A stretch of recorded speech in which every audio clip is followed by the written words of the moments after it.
The B-2 bomber was created during the Cold War. Now the question is, what is the Cold War?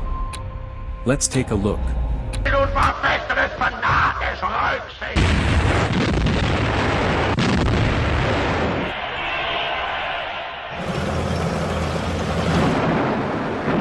The Cold War was a period of international geopolitical rivalry between the United States and the Soviet Union and their respective allies, the capitalist Western Bloc and Communist Eastern Bloc, which began in the aftermath of the Second World War. Economic problems and reforms weakened the Soviet Union.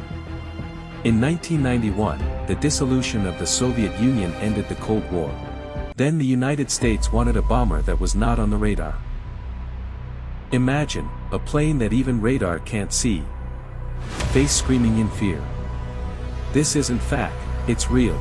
The United States wanted an aircraft that could evade enemy sight and strike directly and success our mission. Then the bombers returned. Northrop Grumman started working on this mission, in the 1970s and 1980s. They developed an incredible technology, stealth technology. The B-2 flew for the first time in 1989, and it was officially added to the US military in 1997. The B-2 bomber has been used in the Kosovo War, war in Afghanistan, and Iraq War. In these wars, the B-2 bomber has flown thousands of miles to destroy targets and then returned, sometimes spending 40+ hours in the sky on the same mission. Its shape is a flying wing design, meaning there is no separate tail.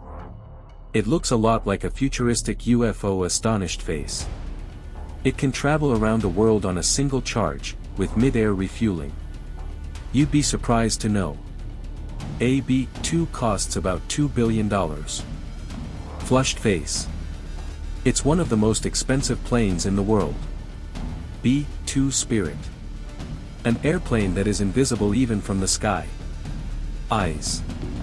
Subscribe for more videos like this. Bell.